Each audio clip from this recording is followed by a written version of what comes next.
ما امروز در موضع کروشینگ ناحیه دروز جای گیریم. در موضع کروشینگ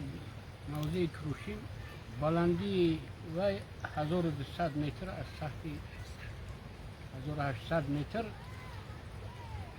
جایگیر است. در این موضع نهال های سیب، آلو، ناک دیگر نمودی نهال ها را ما پرورش دادیم با همراهی ایسو اسویف. یک ماه پیش ما نوار گرفته بودیم دایر با تیار کردن کروطوب دروازی. از سبب آن که طلبات نسبت کروطوب دروازی و خواهشمندان نسبت به همین کروطوب زیاد شدن، ما مجبور شدیم واریانت دویمی کروطوب دروازی را تیار نماییم.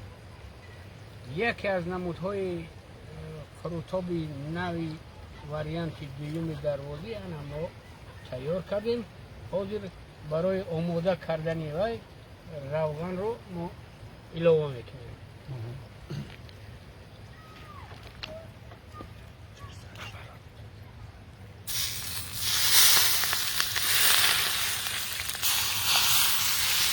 بهترین کروطوب دروازی نسبت کروطوب دروازی حاضر طلبات ها بسیارند، چون که هوای جمهوری نهایت گرم است.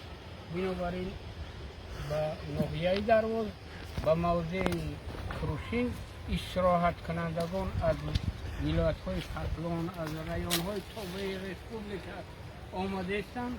ما آنها را با صفت اعلا با تیاری خوب قبول میکنیم و به خانه هاشون میسپریم.